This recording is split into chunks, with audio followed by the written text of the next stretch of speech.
Alô, amigos, alô, turma, um grande abraço. Um abraço a todos vocês ligados aqui no Boletim AV, nessa terça-feira, dia 20 de setembro de 2022. Véspera de Cruzeiro e Vasco da Gama, amanhã às 9 da noite, no Mineirão. Jogo cercado de muita expectativa. Afinal, o Cruzeiro, se vencer, estará garantido na Série A em 2023. Já o Vasco tem que vencer. Quer quebrar esse jejum, porque só vem perdendo fora de casa. Nos últimos 7 compromissos, foram 7 derrotas. Ô Vasco, tá na hora de tomar vergonha e vencer fora de casa, ser um visitante indesejado. A gente vai trazer todos os detalhes do último dia de preparação do time Cruz Maltino. Tem surpresa, hein? Jorginho vai sem medo para Belo Horizonte. E a arbitragem preocupa mesmo? A gente tem um árbitro que é o zero e vezeiro em arrumar problema em jogos do Vasco, da mesma forma em relação ao VAR. Vamos trazer todas essas informações, além de informações também do nosso adversário. Mas na abertura do Boletim AV, quero dar o recado da Mais Ágil para você. A Mais Ágil que dá a você a condição de resgatar, de antecipar aquela grana do fundo de garantia. Faz aí uma pesquisa rapidinho, você vai saber se você pode ter um dinheiro lá do fundo de garantia guardadinho. Se você tiver, você procura Mais Ágil, os números estão aí para você procurá-los. Você procura Mais Ágil e em menos de 24 horas eles fazem a antecipação do seu fundo de garantia. Eles têm expertise para isso. Empresa que não tem nenhum problema, eles são preparados para essa função. De repente você precisa pagar aquela conta, quer antecipar uma conta para não pagar juros, olha que maravilha. Ou então quer fazer um investimento, quer comprar alguma coisa, quer de repente investir numa entrada de um carro ou de um imóvel, quem sabe? O dinheiro do fundo de garantia tá lá guardadinho. Para antecipar, é só procurar a Mais Ágil, que patrocina o Boletim AV. O Vasco está seguindo para Belo Horizonte, aonde joga amanhã contra o Cruzeiro às 9 horas da noite. Um jogo cercado de muita expectativa, afinal o Cruzeiro é o adversário do Vasco mais difícil. Afinal, é o primeiro colocado. Time que está numa grande campanha, jogando muita bola e que se vencer o Vasco amanhã vai estar matematicamente classificado para a Série A do Campeonato Brasileiro em 2023. Já o Vasco vai tentar quebrar esse jejum chato de 7 jogos seguidos fora de casa com derrota. E além disso, vencer para se consolidar no grupo, nesse clube aí dos 4 que vão subir para a primeira divisão. É bom lembrar que hoje tem um jogo muito importante à noite, entre Grêmio e Sport Clube do Recife. O Grêmio, que está na terceira colocação, se vencer vai a 53 pontos, e o Sport estaciona em 43, fica aí 5 pontos do Vasco. É uma possibilidade bastante boa do Sport não ganhar do Grêmio hoje. O empate até não seria um mau resultado, mas o Grêmio vencer seria muito melhor. Quem está em cima do Vasco pode disparar, quem vem atrás é que precisa ser segurado. Hoje teve treino na parte da manhã, você está vendo fotos aí do Daniel Ramalho, craque da fotografia do Clube de Regatas Vasco da Gama, e a expectativa era enorme em relação à lista de jogadores que Jorginho levaria para Belo Horizonte. Afinal, ele tem 8 jogadores pendurados, sendo 5 titulares. O goleiro Thiago Rodrigues, a dupla de zagueiros Danilo Boza e Anderson Conceição, além de Andrei Santos e Nenê, esses 5 titulares. Alex Teixeira também está pendurado, assim como o zagueiro Juan Quinteiro e o volante Matheus Barbosa. São 8 atletas. E aí, poupar ou não poupar? Em função de tomar um terceiro cartão amarelo e não jogar no dia 29, jogo importantíssimo contra o Londrina, confronto direto. É bom lembrar que o Londrina joga nessa rodada na sexta-feira contra a Ponte Preta, num jogo que também vale para a Ponte, afinal a Ponte tem 40 pontos, o jogo vai acontecer no Estádio do Café. Mas Jorginho liberou a lista cedo e não surpreendeu. Ele vai com força máxima para Belo Horizonte. Você vai ver aí a lista, que conta com Alex Teixeira, Alexander Goleiro, Anderson Conceição, Danilo Boza, Edmar, Egnaldo, Fábio Gomes, Figueiredo, Gabriel Peck, Rolls, Léo Matos, Luiz Henrique, Marlon Gomes, Matheus Barbosa, Matheus Ribeiro, Nenê, Paulo Vitor, Quinteiro, Raniel, Sarrafiore, Thiago Rodrigues, Yuri e Zé Gabriel. Diante disso, o time vai ser o mesmo do jogo com o Náutico. Não há um porquê de mudar. A escalação do time titular do Vasco, salvo qualquer engano ou modificação de última hora, Jorginho não costuma fazer grandes surpresas. Thiago Rodrigues, o goleiro. Léo Matos na lateral direita, Danilo Boza e Anderson Conceição, os zagueiros, e Paulo Vitor, mantido na lateral esquerda. Yuri Lara, o primeiro volante, Andrei Santos, Marlon Gomes e Nenê, na frente, Ignaldo e Raniel. Quem está fora é Carlito Palácios. Palácios, que sentiu dor na perna direita, não treinou, vai ser submetido a um exame de imagem, mas é um jogador que, enfim, muito dodói, né? Volta e meia tem um probleminha antes de uma viagem, não viaja. É uma pena, porque o Carlito Palácio tinha tudo para ser um jogador importante, mas também não vai para Belo Horizonte. Será que a manutenção do grupo, sem poupar ninguém, por preocupação com o cartão amarelo, é uma medida acertada ou não? É muito arriscado perder algum desses 8 jogadores para a partida contra o Londrina, que é confronto direto? Eu fui ouvir Bismarck, o craque Bismarck, nosso comentarista, o Bismarck Barreto Faria, comentarista aqui da plataforma Atenção Vascaínos. E aí, Bis, fez bem o Jorginho em não poupar ninguém, ir com força máxima amanhã para Belo Horizonte? Atenção Vascaínos.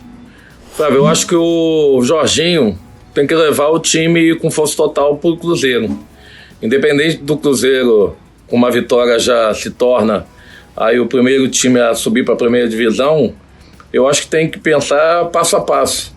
Não tem que pensar no jogo do Londrina antes do jogo do Cruzeiro. Eu acho que o jogo do Cruzeiro é um jogo importante também para o Vasco, nem que seja para somar um ponto lá em Minas. Eu acho que é importante para o Vasco estar com força total. Londrina se pensa depois. Londrina pensa depois do Cruzeiro, porque não adianta antecipar o jogo do Londrina, porque você não faz nem o jogo do Cruzeiro bem, nem tampouco o jogo do Londrina bem. Então eu acho que tem que ir com força total, independente se o Cruzeiro com uma vitória ou não já sobe para a primeira divisão. Acho que o Vasco tem que pensar nele. Acho que seria importante até uma vitória contra o Cruzeiro, que daria uma confiança muito maior contra o Londrina dentro de casa, e sem dúvida nenhuma colocaria o time aí sonhando muito mais alto em chegar à primeira divisão. Na minha opinião, força total. Aquele abraço. O Vasco que vai enfrentar um Cruzeiro que tem um reforço. Ainda bem que não é um reforço dentro de campo, é fora de campo. Você está vendo a foto aí do Ronaldo Fenômeno, o sócio majoritário da SAF do Cruzeiro. Ele chegou a Belo Horizonte, foi visitar jogadores, bateu um longo papo com o Edu, centroavante. Imagina o Edu conversando com o Ronaldo Fenômeno, como deve ser, com o técnico uruguaio também, enfim. Trouxe um ambiente legal, ainda melhor que o Cruzeiro já tem.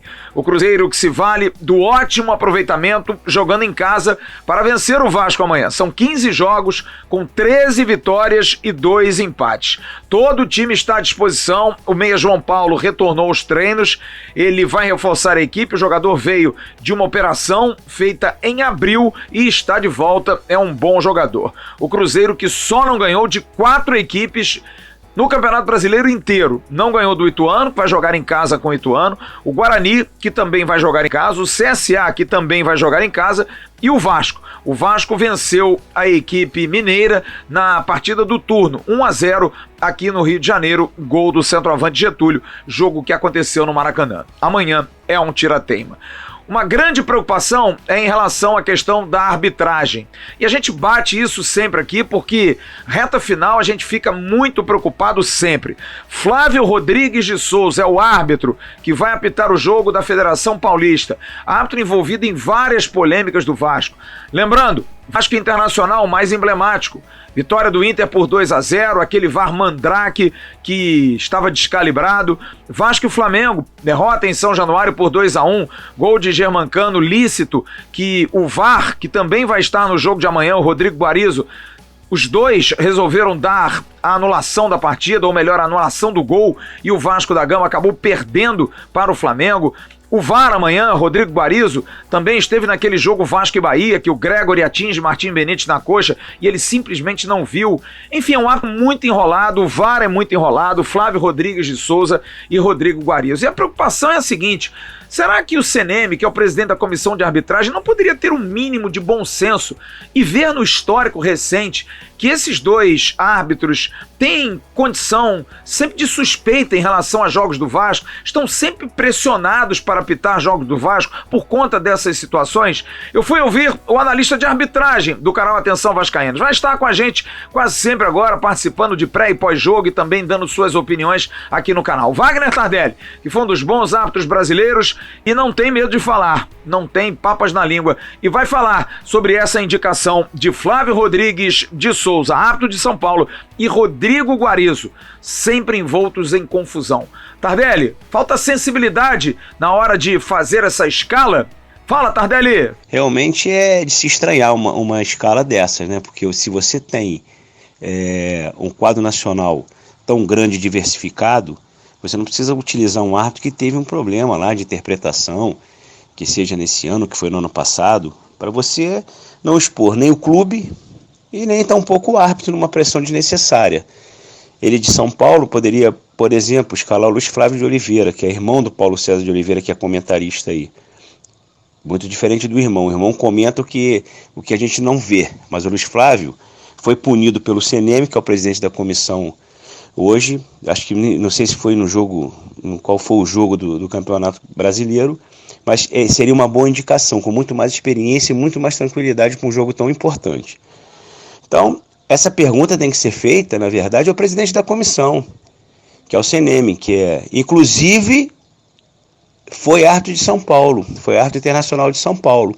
Essa pergunta tem que ser feita para eles, para o Hilton Moutinho, que também é membro dessa comissão, e tantos outros que lá estão, que substituíram o Leonardo Gaciba. Então, o que o Vasco tem que se preocupar, na verdade, é com o campo, fazer gol e ganhar os jogos.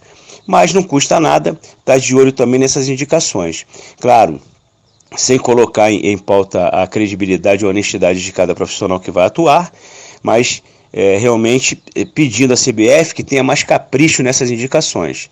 Não tem por que você escalar um árbitro que teve um problema com o clube A, B ou C, você retornar com ele, independente do ano que foi, né? E escolher melhor e selecionar melhor, porque os jogos do Vasco hoje, também como os do Cruzeiro, todos os jogos serão finais, né? Então você tem que ter os melhores sendo indicados. Me parece que esse não é um dos melhores do quadro de São Paulo para um jogo tão importante.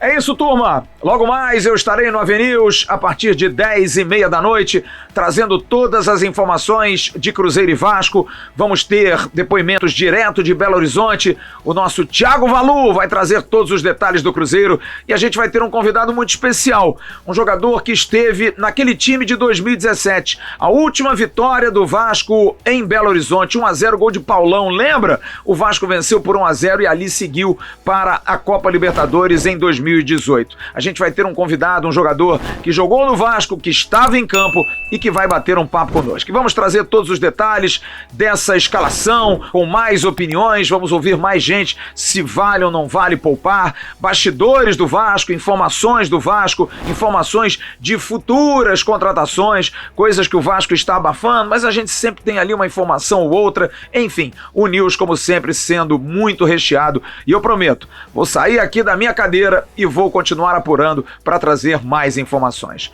Grande abraço a todos vocês, uma ótima tarde, um ótimo final de tarde. A gente se vê logo mais no News. Tchau, turma!